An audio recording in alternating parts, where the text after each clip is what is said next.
অনেকদিন আগের কথা। একটি পায়রা বড় একটি গাছে থাকত। সে এখানে খুব খুশিতে থাকত, কারণ সে এখানে শান্তিতে গুনগুন করত। তার আওয়াজ শুনে লোকে ওখানে আসতো, তাকে খাবার দিত। সে খুশি ছিল, কারণ লোকে তাকে এত ভালোবাসত। একদিন একটি সুন্দর মৌমাছি ওখানে এসে ওই পায়রার সাথে দেখা করতে এলো।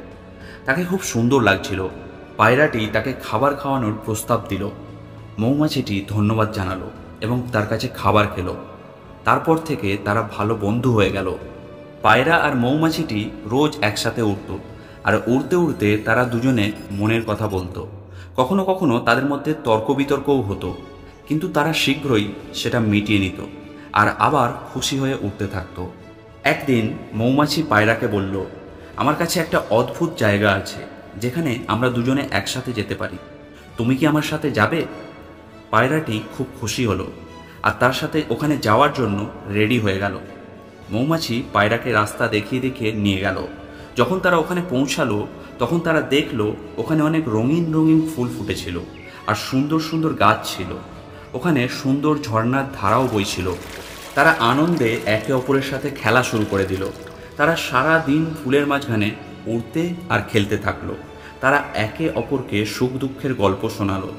ধীরে ধীরে তারা একে অপরের আরও ভালো বন্ধু হয়ে উঠল, আর তারা একে অপরকে সাহায্য করা শুরু করে দিল। এইভাবে পায়রা আর মৌমাছি তাদের বন্ধুত্বকে মজবুত বানালো। তারা সব সময় খুশি থাকতো আর একে অপরের সাহায্য করতে থাকতো। তাদের দেখে আকাশে ওড়া সব পাখিরা তাদের বাহবা দিতে থাকতো। এই গল্পটা থেকে আমরা এটাই শিক্ষা পাই যে ভালো বন্ধুত্ব চিরকাল মহত্বপূর্ণ থাকে। নিজের বন্ধুদের সাথে সময় কাটালে আমরা আনন্দ এবং সন্তুষ্টি পাই। সব সময় আমরা একে অপরকে সাহায্য করতে পারি। তাই সব সময় ভালো বন্ধুত্ব বানিয়ে রাখার চেষ্টা করো আর তাদের সম্মান এবং ভালোবাসা দেওয়ার চেষ্টা করো। গল্পটি ভালো লাগলে লাইক করো, সঙ্গে থাকো আর শুনতে থাকো স্বনিয়ন্ত্রিত জীবন।